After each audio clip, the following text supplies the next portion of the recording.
Welcome to the Pop Docs Podcast. My name is Joseph. I am a doctor in degree only. And I'm Denny, and I'm a doctor in name only, and we're diagnosing the state of pop culture. We are the Pop Docs, and our clinic is now open. Welcome, listeners, to the second episode of the Pop Docs. I am, of course, Joseph, and I am joined by my sister, Denny. Denny, how are you doing today? I am doing awesome. Hello, everyone. Thanks for tuning in for our second episode. I'm so excited because we got some exciting things to talk about. I am super giddy today, presumably for the same reason as you are, that finally, I think we were approaching 2 years since the airing of the first season of The Wheel of Time, but we finally have a release date. Yay! For the second season. Huzzah! Thunderous applause! I think it was in honor of our second episode that they released the date for the second season. So a lot of symmetry going on here today, but that provides us a lot of stuff to talk about, a lot of exciting stuff to talk about. And so while we did have a lot of the same types of segments that we did in our first episode, beginning with Bleep we found on the internet, we are going to keep that segment. Although we're going to shelve what we both had originally found because we're going to talk about the bleep that is making the rounds on the internet.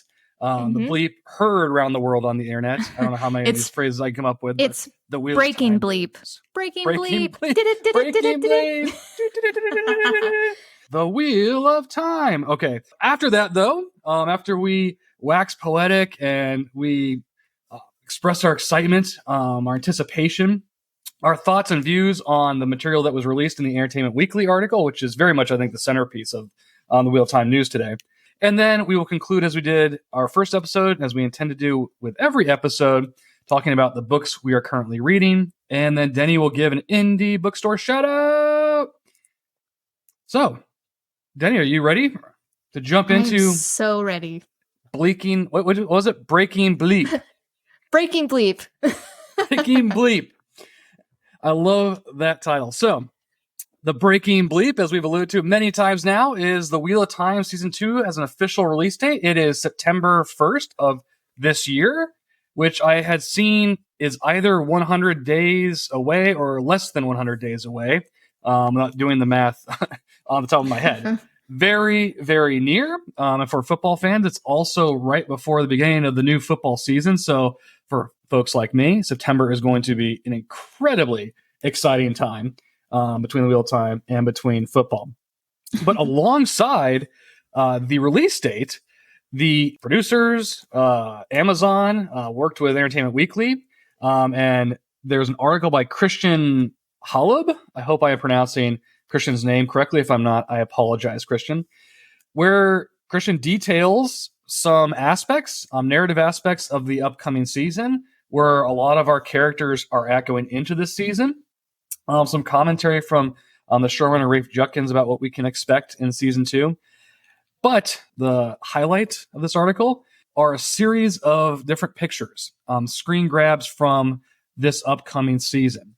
And so, before we jump into those, because I want to go through each of these pictures, get your views on these names, maybe some speculation as to what these pictures are alluding to, depicting, what we can expect. But before we jump into that, although we talked a little bit about this last week on the last episode, our first episode about the pilot episode of Wheel of Time, gave some general thoughts about how we felt not only about the pilot but the show itself.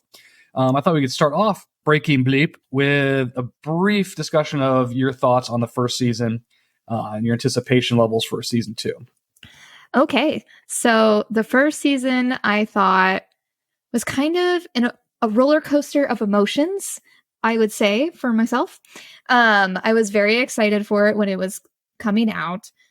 Obviously, knowing that you have read it and I had read a little bit, and just the trailers and everything for it looked very exciting. It looked like it was creating the world really, really well. It was the characters and the casting seemed to be on point from what we could tell.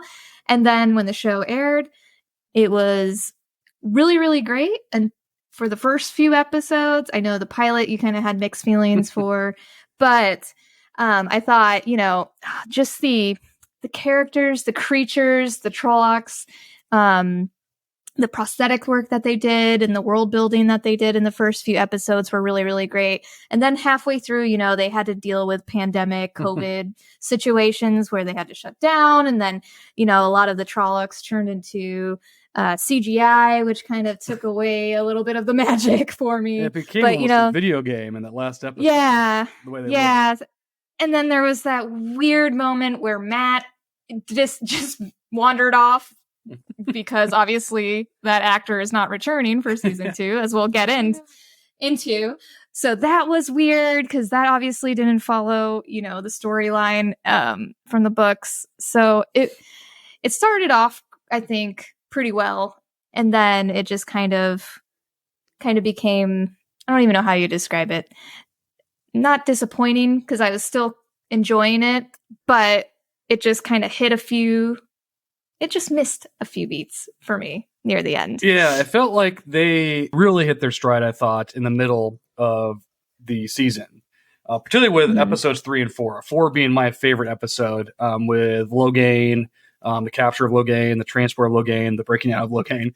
By the way, I should mention, we're going to talk spoilers as we talk about certainly the first season of Wheel of Time, as well as when we get into speculating about season 2. So be warned. There'll most likely be spoilers up to the Dragon Reborn in book form versus anything beyond that. But nevertheless, I thought really hit stride there. But then certainly for the various reasons you alluded to, COVID, Barney Harris leaving, the effects on the production, the inability to get living actors to come back and be Trollocs, I think they kind of teetered their way into the finish line for season 1. And certainly, so on both ends of the season, because I had The Wheel of Time as one of my worst pilots of all time from our first episode. And then with the conclusion, episode 8, it was the bookends weren't that great, weren't very high quality in my view, but I thought the middle sections were great. The middle episodes were great, albeit not as much focus as I would have liked on the Emond's Field 5. There's a heavy focus on the Aes Sedai, which isn't terrible, but given the amount of time that they had, I think it would have behooved them to spend a little more time on the Emond's Field 5, on their individual character arcs, as well as the interplay between them. Having said that, as beginning of our second episode suggests, I'm super excited. I still think I would have given the first season a 6 or a 7 out of 10 if I had to rank it out of 10. Do you have a number you would give it, a ranking you would give it out of 10? The first season? I would say I'm kind of in the same vein, probably like I love decimals, so I'd probably give it like a 6.5. Just for, its ups and downs throughout the season, but it still made me excited for season 2, especially considering what season 2 is bringing into the fold, which I know we're going to talk about, but some of our favorite villains, I guess you could say, are coming, which is very exciting. So, 6.5 would be my rating for the first season, but still got me excited for season 2.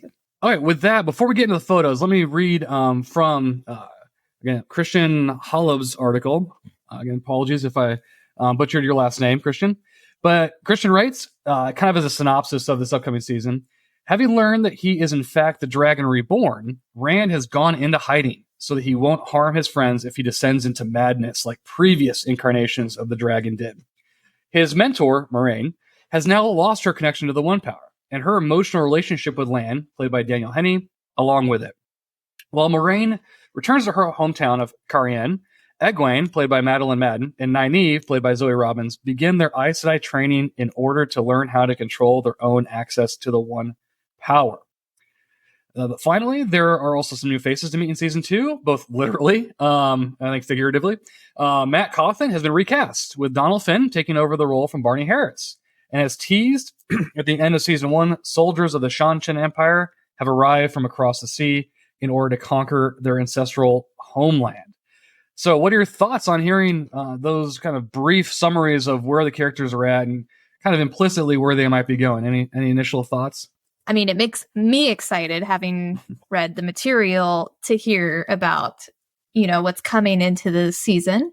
Also upon reading that, though, if I was like a casual viewer, it might not sound the most exciting for season 2. Like Rand, the main character, who's the dragon reborn, is going into hiding. And then Moiraine's okay. Disclaimer here, I'm going to mispronounce things. This entire time, I have literally looked up almost all the creatures in Wheel of Time, all the character names, and, the appendix glossary that they have at the end with the pronunciation. I still cannot pronounce all these names correctly. So just a warning on that one. But so make sure you put the emphasis on the right syllable. Yeah. So going back to what I was saying about, Rand's going into hiding. Moiraine is hanging out in her village. In the first season, and even like in the interviews, I think there were 4 or 5 different ways that Moiraine was pronounced by different members of the cast and the creative team. So I think you're that's just gonna happen. It's a Rorschach test. How you pronounce her name? She's hanging out in her home village. Nynaeve and Egwene they're training to be an Aes Sedai, which what does that even mean? Half the time it's just them doing chores at the White Tower. So, there's a lot of it that you're like, okay, maybe this doesn't sound the most exciting for a synopsis. They could have spiced it up a little bit with like battle, the incoming battle, Matt's struggle that he goes through with the dagger and stuff, which I know we'll probably jump into. So upon just hearing it, if I was a casual viewer, I would probably be like, okay. But as a reader who knows what's coming, I'm very excited. So, well, I think as we get into some of these pictures, particularly the one that I want to talk about last, I have no idea what's going on. I think obviously there's a general overarching theme that they're taking from the books, particularly the Great Hunt. Although the beginning of this talking about Rand going into hiding is very Dragon Reborn, the third book, where he's off on his own, running across the Westlands, Randland. But I completely agree with you. If I were someone who had not read the books and even seen the first season, this probably would be a little confusing on a whole different fronts. First of all, the naming of the Seanchan Empire. I don't think they actually said in the show who these people are. And I'm okay with that. But if you have never read the books and you see this, like, oh, I guess that's who these people are. Or maybe you wouldn't recall. Like, there were soldiers of some empire. Oh, yeah, it's the little girl on the beach collecting clams that got washed away. The very threatening little girl. The other thing, too, is interesting is with Moiraine is there's, I know, a huge debate of whether or not she was stilled or shielded in some way, and that's why she's lost her connection to the One Power. But it's going to be really interesting, I think, and this is going to be, I think, a telltale marker of the success and or failure of this upcoming season is what they do with Moiraine's story and with Lan's story, because I think they only have roughly 2 chapters in the Great Hunt. They have like one right in the middle, and then they show up at the very end. Much more prominent in the Dragon Reborn as they chase Rand across the different countries. But clearly they're going to give those 2 some kind of storyline that's got more weight to it, more screen time, presumably, in this season than the books. And so I imagine that's going to be fairly original and unique. I'm trying to even think if there's any inspiration, a character that was going through something like Moiraine outside of maybe Swan and Liane, I guess to a certain degree Logain. So maybe they can try and use those as kind of inspiration or merge those storylines. But I really think it's going to be interesting to see what they do with Moiraine and Lan this particular season. The last thing I'll say with the synopsis is I still feel bad for Perrin. It felt like Perrin was an afterthought in most of season 1. He was given very little material, both in terms of lines to speak, expressions to give. He oftentimes was kind of standing off to the side with his mouth hanging open, either in disbelief, confusion, or shock. And in these 2 paragraphs, I didn't see his name dropped once. Nope. I didn't see any reference to his storyline. And I was actually scrolling to see if there was any mention in any of the paragraphs I did read of Perrin, and I don't see him anywhere.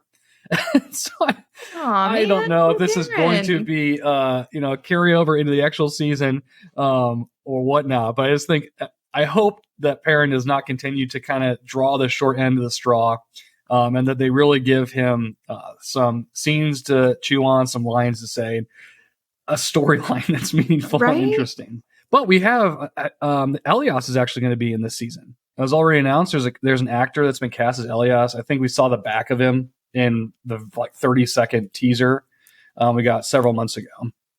So, hopefully there's more for him to do, and hopefully they'll lean more into the wolf side of him.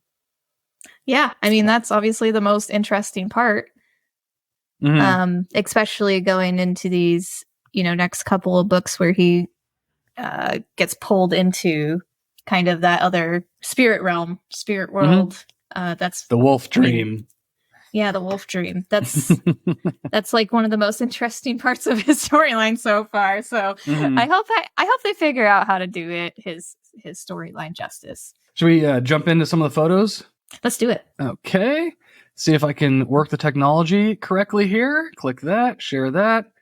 I think we're in business. Yes. They're sad Matt. Sad Donald Matt. Flynn. Look at that. Staring into the flame. Perfectly placed teardrop. Just going down his cheek. Aw. Is that acting, or did someone off camera before they snap the picture put a little eyedropper right there and just click? Okay, quick. Before it goes down his cheek. I mean, he probably has some help. Not discounting his acting skills, but that's like a perfectly maybe placed. He's that good. This is going to be on his Emmy reel. I mean, maybe. Perfectly placed tear as he stares into the middle distance at a flame. I mean, it looks like, he just lost at dice, or that the people he found want to play cards instead of rolling dice. And I have to say this, it looks like he's wearing the same ratty clothes he had all of season 1. I mean, doesn't he pretty much wear the same clothes throughout the whole book occasionally? I can't remember. Getting some new clothes, but I have a feeling that, as he's touting around the dagger, I don't think he's changing his clothes very much. He's that's way actually down one of the with the questions. evil. So, do you think he's still going to have the effects of the dagger? Because Moiraine did something, removed the slimy oil venom creature from him. Do you think they're going to continue, though? Do you think that was, in your opinion, was he fully healed in that scene? Or do you think that's going to be part of this season where he's still experiencing some connection, some influence, some corruption of the dagger, and maybe that's how he joins with the Shannarans and Perrin to go after Pan Fane or something? Or do you think, no, that was them taking care of that storyline, and now it's just, him dealing with his gambling addiction? Sure. I think it's, there's a part of me, personally, I hope they still kind of show the corruption, the lingering effects of the corruption. I just think that makes it a little more interesting, and also shows like the power of the evil from, gosh, I'm not going to mispronounce this too. How would you pronounce it, Joe? Charlotte. I cannot pronounce anything whatsoever. It's like Moiraine. I've also heard several different pronunciations. So there was, I think in the show, in the first season, someone, Shadar Logoth. Yes. But I've also, let's go with that. I think I've always said Shadar. Now that I have to think about it, I'm like, how do I say it in my head when I read the book? I think I say Shadar Logoth. Shadar I'm not certain. Yeah. I think it would show the power of the evil that comes out of there, to see the lingering. And I think they could do interesting things. And I think that gives his character some, development and a different kind of personality. I just think it would be more interesting to me. However, I can also see from just a show production standpoint how it'd be easier not to have to incorporate that in terms of, like the overall storyline and continuing it, and possible, CGI that may have to come with it, with whatever. I could see them getting rid of it, but I always thought it was an interesting part of his story. Would you be upset if someone else blew the horn of Valir in his place? Or would you be okay with that? I would be okay with that, personally.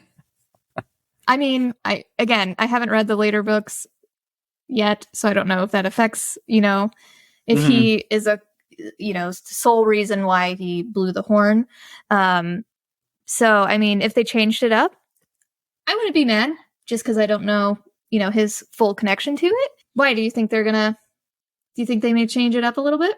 I don't. And I hope not. Okay. I would be, at least annoyed if they did. I mean, it wouldn't be enough to make me stop watching. It would concern me a little bit about maybe future storylines if they're changing something that significant. Although without getting into spoilers in the later books, there is a question of how significant it really is. Okay. But I don't know. That was one of my favorite parts of the Great Hunt. And the Great Hunt is one of my favorite books in the whole series. And so I would, now, like I said, it wouldn't destroy the whole thing for me. I forget, there were like hashtags about this, because it's always been a quote unquote concern of like book fans, of whether or not the Matt character, whoever is playing Matt, is going to actually blow the horn in the Great Hunt or whatever season it is, presumably this one. And I think the one currently for Donald is hashtag let Donald toot. Is the hashtag to try and encourage the showrunner, encourage Rafe and the writers to allow him to blow the horn of Lear. That's awesome. And I think that they're going to, because I think it's a fairly significant event in the early books.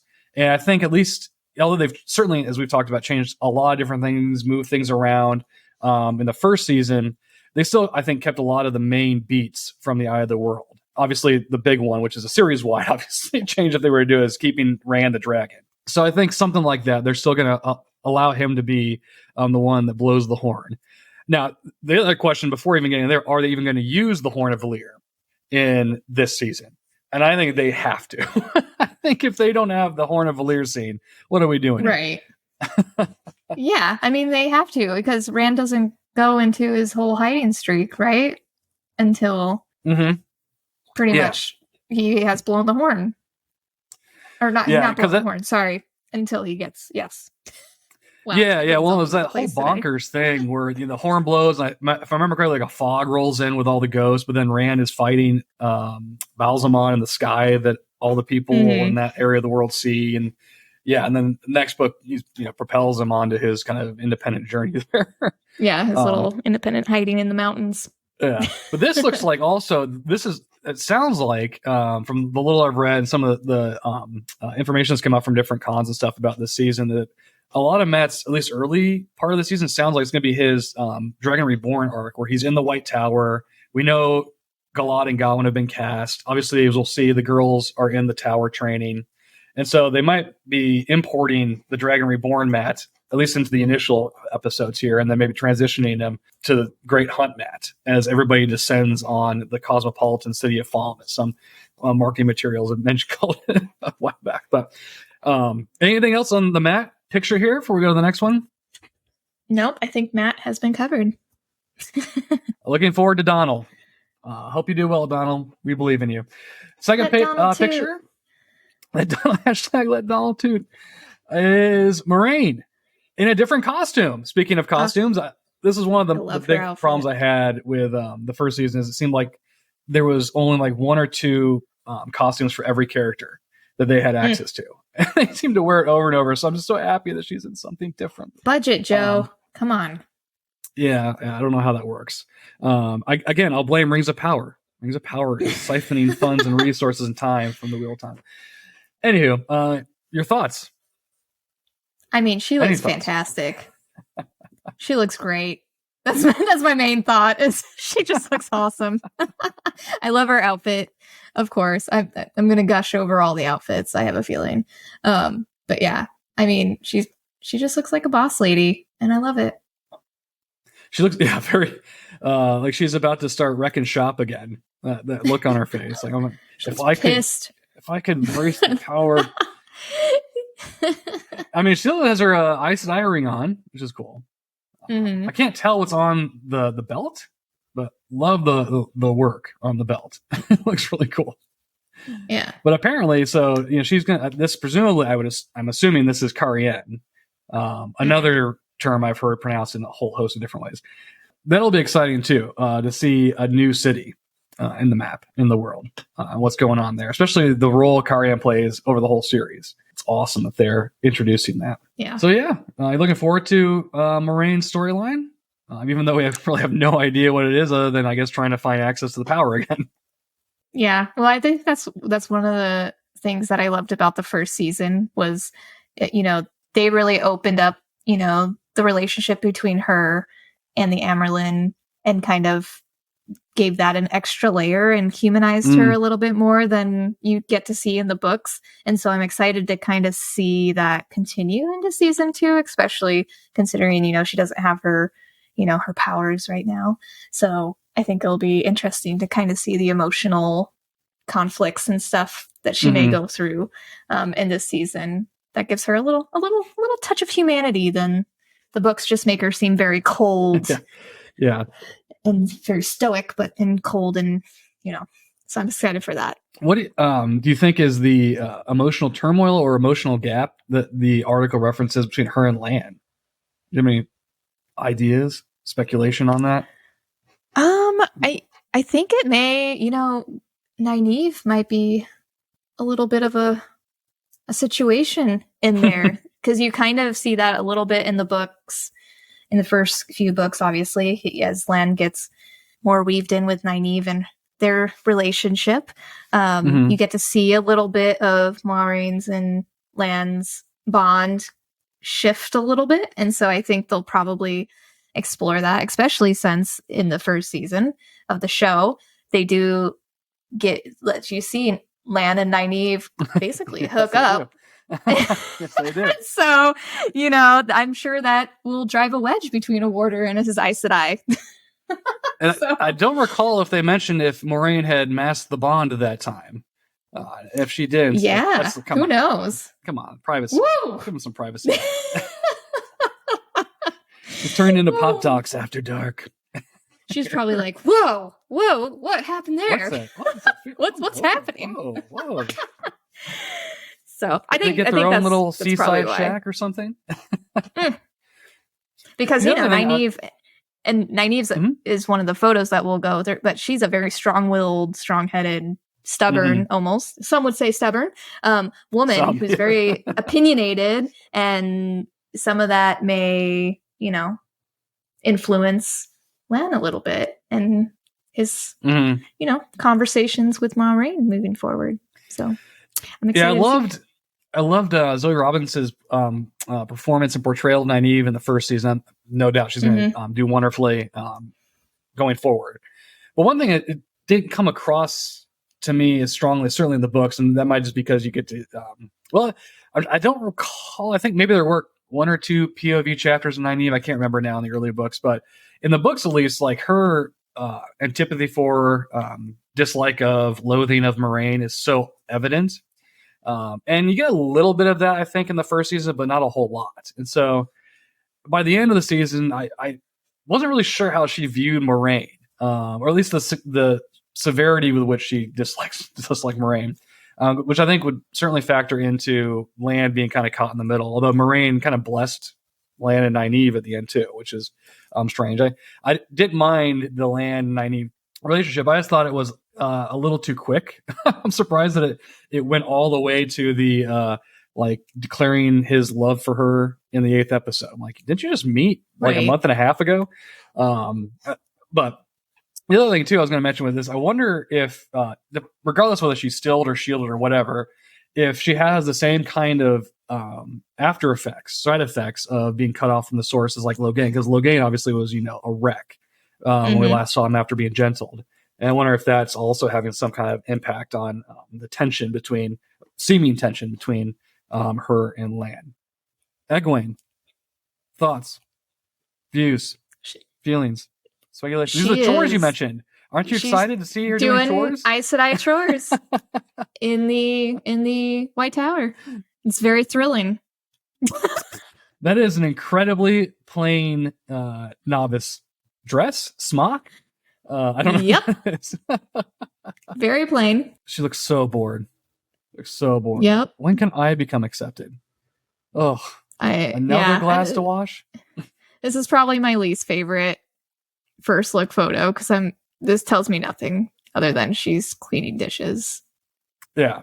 I wish they would have chose a more interesting shot, which there were plenty from, their time at the White Tower doing their training that they could have. I mean, yes, I know they don't want to reveal too much. I know these are first look photos. They're not supposed to reveal huge things. I get it. I worked in PR, but come on. Well, in that really quick teaser from several months ago, they showed a quick shot of where she's going in the season that would be a spoiler. If you Sure.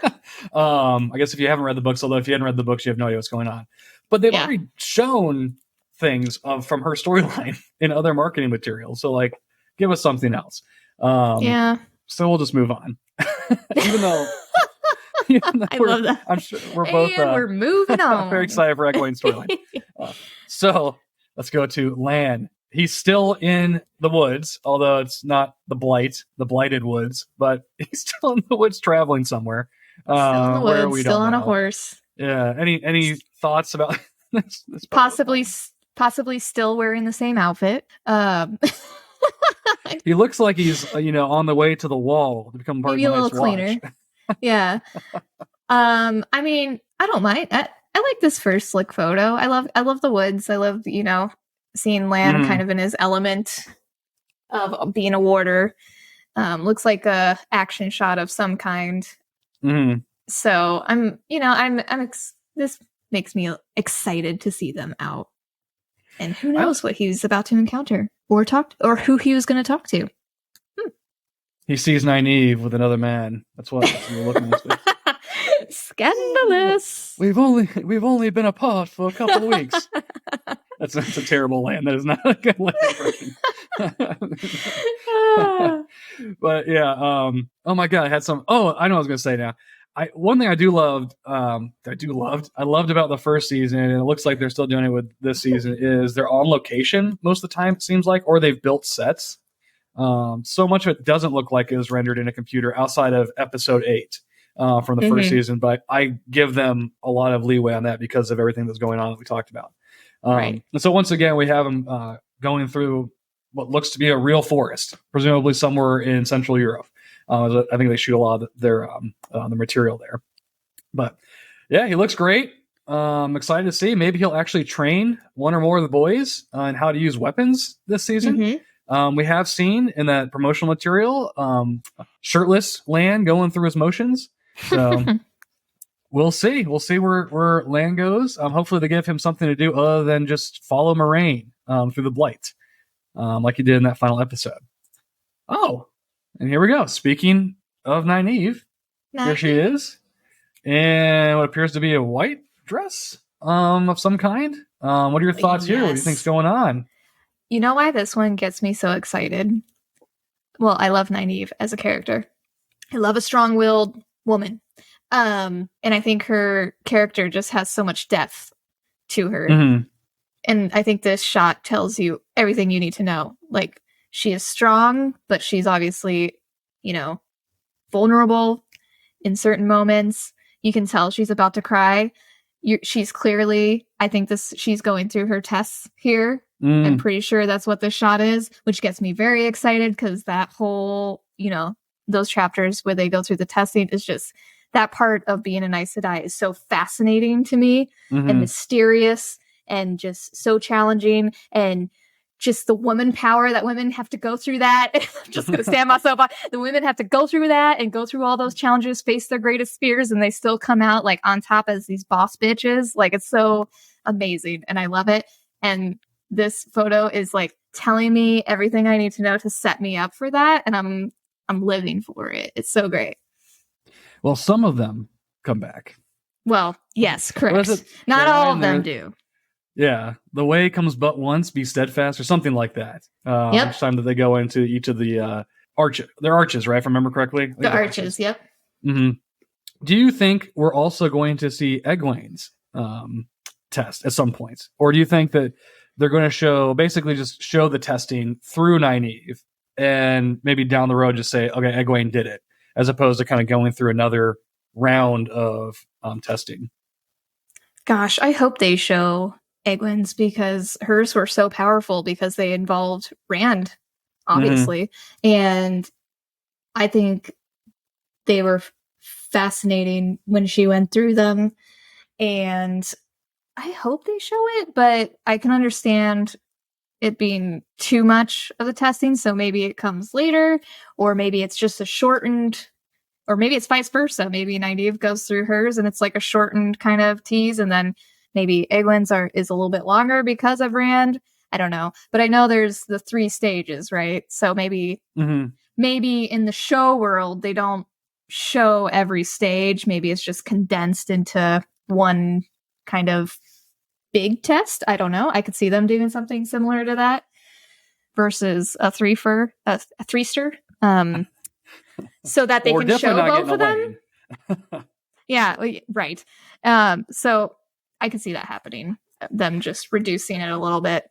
Mm-hmm. Well, it's going to be really interesting, I think, because I've also read and heard people speculating that a lot of season 3 is going to be adapting the Shadow Rising. Mm-hmm.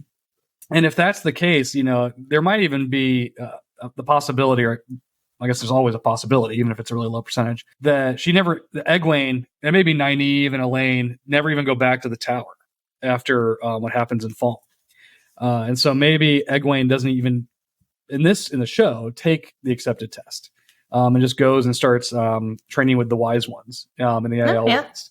I do think Nynaeve's, if I had to compare the two, Egwene and Nynaeve's tests, I think Nynaeve's are a lot more interesting because they're also more varied. As you mentioned, the stuff with Rand is really cool, but like all three, if I remember correctly, are with Rand in it. Yes. And whereas Nynaeve has all these really 3 different scenarios or episodes that all go to like different elements of her character, which goes back to, I think you're absolutely right, she's one of the deeper characters in all of the story, and her character gets deeper and deeper and even more important and more interesting as the series continues to go on. So if they were gonna have to pick one accepted test to do, I think Nynaeve's is the better one to choose. Not to shortchange Egwene. I mean, she's already gotten shortchanged. She's still in the kitchen. They're cleaning glasses or whatever, doing Aes Sedai chores, I think you call them. It's like, can we get a picture of her doing something cool? Seriously. Anyway, not to denigrate washing glasses for Aes Sedai. Learning discipline, I think that was like the lesson they're supposed to learn. I don't remember. I love this one. Jedi Rand. It's so Jedi Rand. He literally looks... His midichlorian count is so high right now. He even looks like he's on Tatooine. Like, what is happening? He does. He's about to go slay some womp rats. Oh my god. He's on his way to Tashi Station to finally get those power converters. Jedi Rand. I love it. Dragon. I love it. And I hope he does something really cool, like Battle Balzamon in an actual fight. That's like a sword fight or a fight with the one power. Because although I liked the back and forth, kind of the more moral, ethical battle, philosophical, metaphysical battle they had at the end of episode 8, I still felt Rand was fairly passive and didn't really get the cool moment that some of the other characters got in the season, like Nynaeve at the end of episode 4. And so I really hope that they give him a really cool sequence to demonstrate the power of the Dragon Reborn and what it means. And this shot gives me hope. And I just think this is it's so cool. Such a great looking shot. Yeah, it is really great. He's on Tatooine. It's so true. I didn't even think about that. The center of the Star Wars universe, Tatooine. That back. Yes. But what are your thoughts of Rand? Does this picture get you excited for seeing him in season 2? It does. It gets me excited for him. For a while, I just felt like Rand complained a lot about becoming the Dragon Reborn. Until he finally in the books. Sorry. Yes, in the books. Primarily in the books. He just seemed to complain a lot, which I understand. That's a great, that's a lot to take onto your shoulders. A lot of responsibility. So I understand. However, at the same time, I'm like, come on, man, stop complaining so much and just accept it. And I wanted him to become like this total badass. And this picture makes him look like that total badass. He looks like the Dragon Reborn, like he's about to F some stuff up. He's ready to take on I'm glad that he's wearing I don't know anything about swords other than they should be sharp and which side of the sword to hold if you're wielding it. But I always thought the sword looked really big and out of place on his hip in the first season. And it looks like now he's kind of got strapped on his back, which I think looks a lot cooler. Also makes more sense. But again, I don't know. And the sword, so maybe that doesn't make sense. but yeah, I don't know. I think this is my favorite on photo. The back too.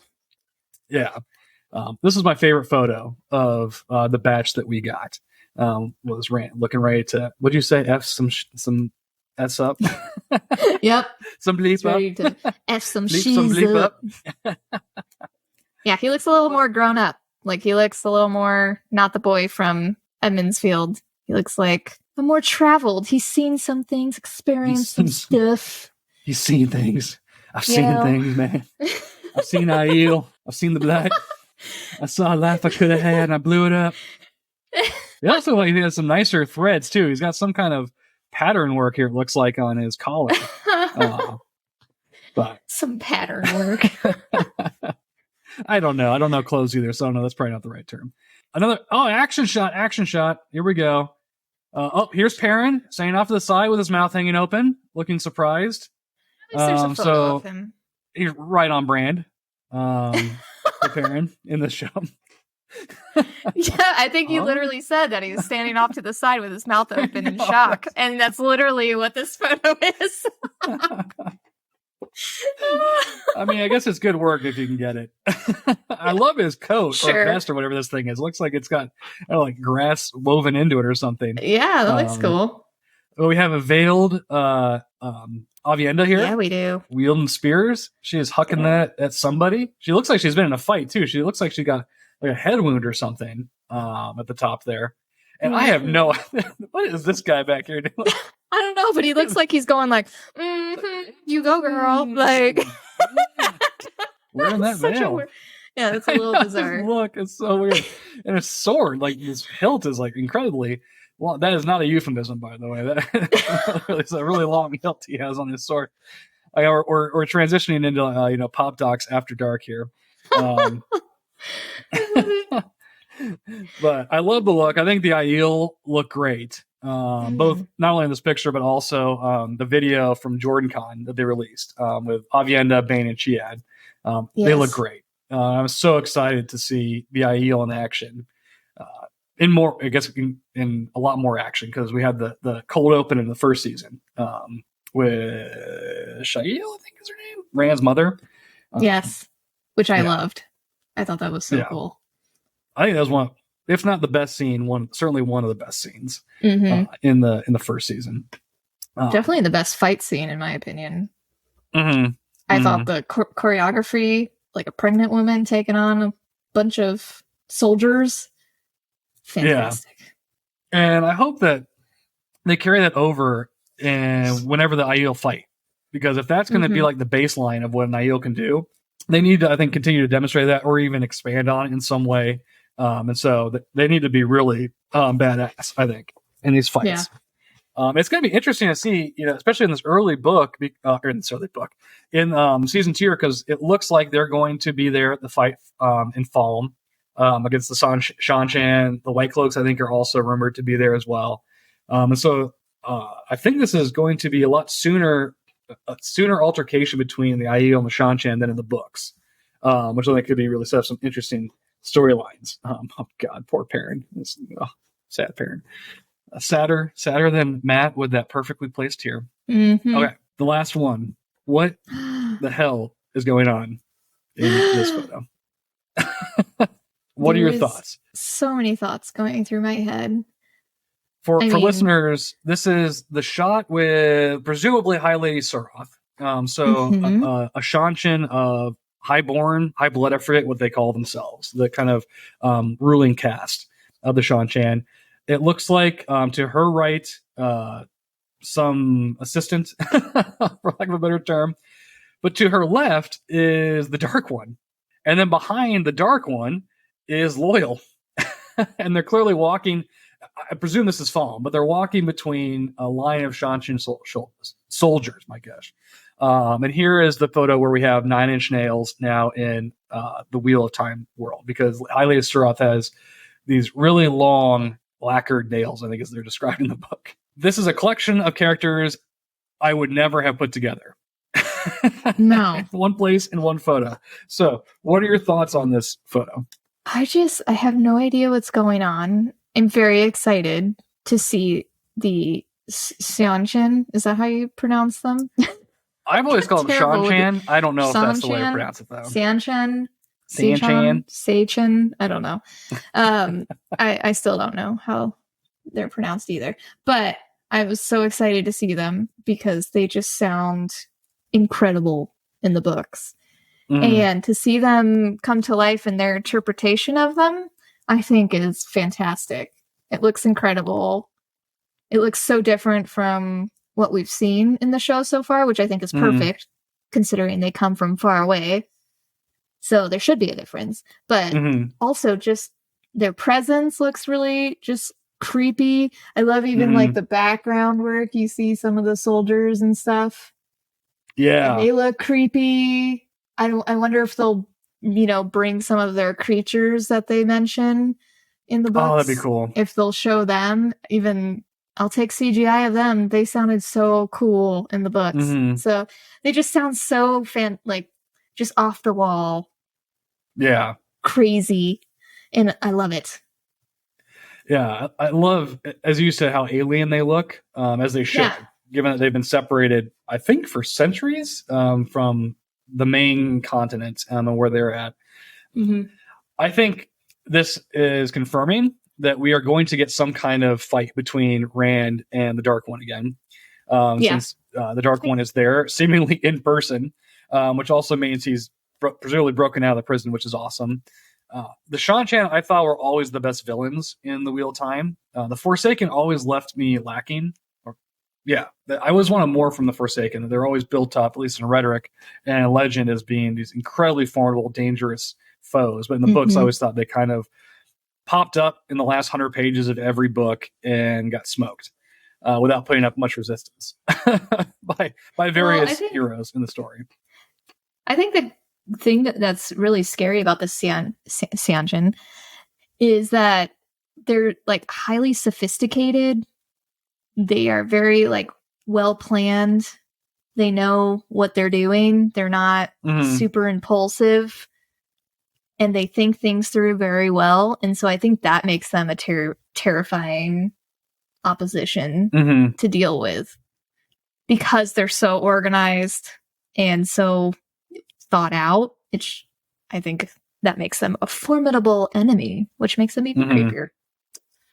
Yeah, and of course the Soldam and Damane relationship, if you can call it a relationship, is terrifying and horrific. And the way that it's treated in their culture, with relative indifference, or just a fact of their existence, their empire, I think is chilling. But it goes back to making them incredibly formidable too, because they control the power of essentially Aes Sedai. And so I always, every time they showed up in the books, oh no. Our folks, our people, our heroes are in real trouble here. Yeah. That's why I'm still conflicted, and I won't ruin it. And by the end, and the position the Seanchan have by the end of the book series, I'm very conflicted in how it all ended. But that's for down the road, when we do a spoiler discussion of the Wheel of Time book series. In like 10 years, when you get through A Memory of Light and maybe the Wheel of Time show has actually reached its end. It's actually longer than 10 years at the rate they're going. But yeah, this is just bonkers to me. This lineup of characters. Yeah. But so what do you super excited? What do you think is happening in this? Does this occur at some point? Because I don't think I've read about this yet. It does not. My recollection, it does not. Okay. Because I'm going to spoilers, but they're one of these characters. Essentially is not around beyond book 3, at least in their current incarnation. That's incredibly ambiguous and meaningless. I realize now, but I am pretty sure this collection of characters never interact. A little bit in a sense, and here are going to be spoilers certainly for book 2 and presumably for the show. But High Lady Suroth is a Dark Friend. I believe High Lady Suroth is implied to have been at the Dark Friend Social at the beginning of book 2. That was overseen by the Dark One character. Yes, so I remember that. Since they've interacted, and so I think this is certainly hinting at that in a different way. That he's, I think, clearly the leader of the Shadow Spawn, of Dark Friends, and the like. And so I think he's there to help orchestrate the Seanchan invasion. He is kind of the direct superior of High Lady Suroth, and so it doesn't surprise me, assuming this is High Lady Suroth, that they actually don't even name her. They just say representatives of the Seanchan Empire. But I'm pretty sure this is High Lady Suroth. Mhm. And if so, it makes sense that those two are interacting in some capacity. It's interesting to me that the Dark One is just there, like seemingly in person, to, I don't know, interface with, work with the Seanchan. But I think that's cool because I think one of the things that this show can do is actually make the Forsaken more integral to the plot, the story, make them more formidable, allow us to actually see their plots and their machinations and what they're doing. And so I hope that's a reflection of that they're going in that direction, that the Forsaken are going to be more integral. They're actually going to be interacting with different characters in different ways. Plus, I just love this actor, Ferris, who played the Dark One. I think he was wonderful in episode 8. So I'm super excited about that.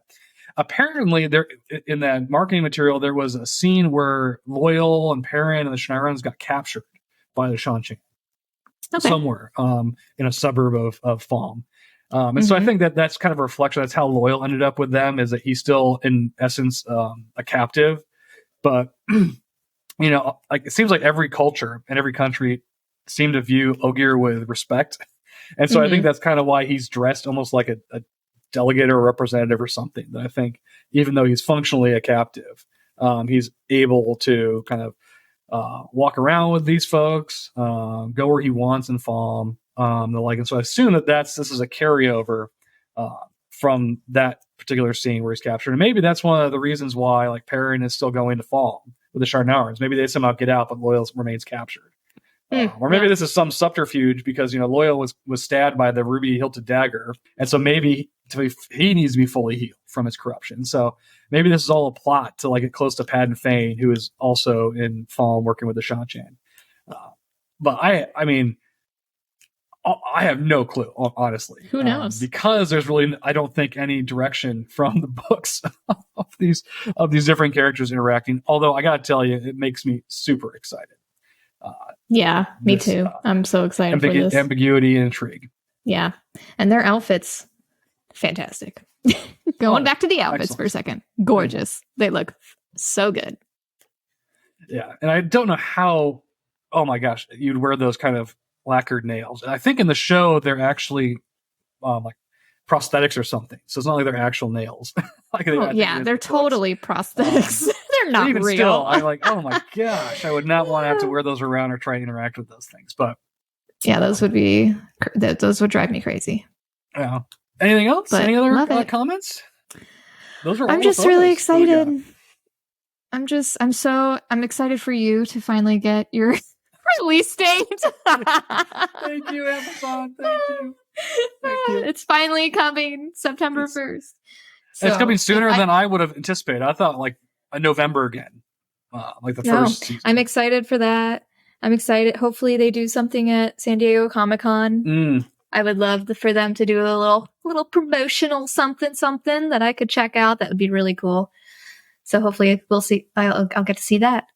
All the news we've gotten recently, the anticipation, it's only going to increase, I would assume. I assume we get a trailer here fairly soon.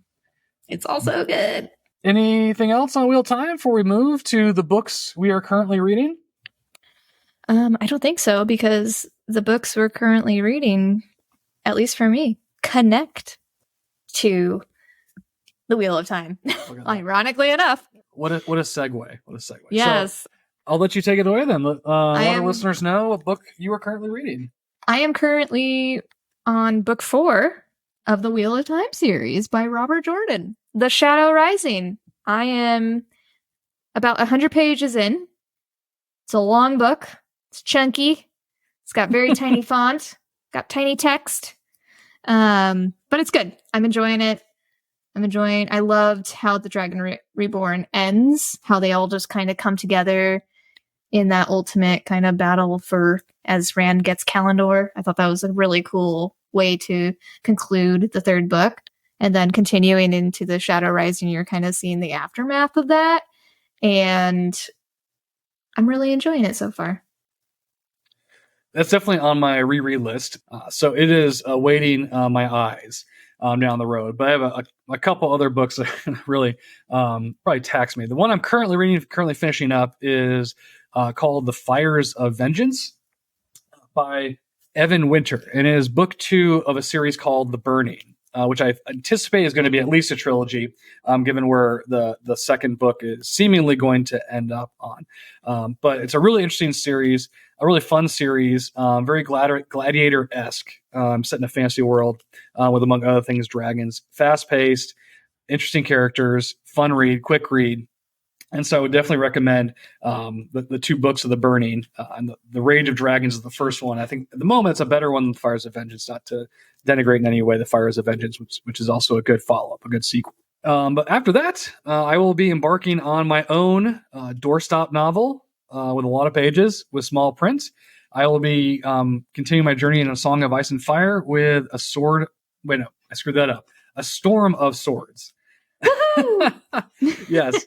And then possibly after A Storm of Swords, that I might then dive into The Shadow Rising again, because I too have recently finished The Dragon Reborn, the second time I've read it, and I just loved it, and it was such a joy to be back in the world, as dangerous and kind of dark as that world can be at times. So I'm really looking forward to jumping back into that series, and so I might also jump back into The Shadow Rising probably after you're done with it. If I finish it before you read much faster than I do. I read at a snail's pace. You're methodical. You may get there before I'm even halfway through. Well, we'll have to do an episode where we talk about it, review it, maybe do a spoiler review of The Shadow Rising, anticipation for season 3 of The Wheel of Time in 2026 or whenever it's going to come out. Anyway, bringing it down that thought. Let's end with our final segment. Indie bookstore shout out! Woo! Denny? Yes. What indie bookstore are you shouting out today? That would be a local bookstore here in Orlando where we live. It is the Akoi Book Rack, and it is a fantastic little used bookstore. They have always a great selection of books, and they always have lots of great discounts that they're doing throughout the month, and they really do a great job on their Instagram of promoting new books that they get into the store. They're very interactive, very engaging with you on Instagram. They love their customers. They're a great group of staff over there. And one of the things I love about their Instagram is that when they post the new incoming books, you can actually claim them through Instagram and they'll hold them for you until you can come in and grab it, which is really, really cool. I love that. So everyone should go follow them, especially if you're local here in Orlando, and go and check them out. So their Instagram is at Akoi, OCOEE _book rack. Go check them out. And we'll put that information in the show notes as well. So that for those interested, certainly in the area, or if you're going to be in the area traveling through, perhaps going to one of the theme parks in Orlando, dropping in, seeing what they have, enjoying a cup of coffee that I believe they now have a coffee station at the front of their store. So it's a great little store with really a lot of great selections, great employees, and we will definitely include that information in the show notes. So that's our indie bookstore shout out. But as a reminder, if you are traveling to Orlando and are going to stop in, bring a second suitcase for all the books that you'll be picking up. Always bring a second suitcase, or at least a large tote. One of the two. I was trying to think of what we could call the second suitcase. And the first thing that came to mind was a bookcase, but that would probably be very confusing.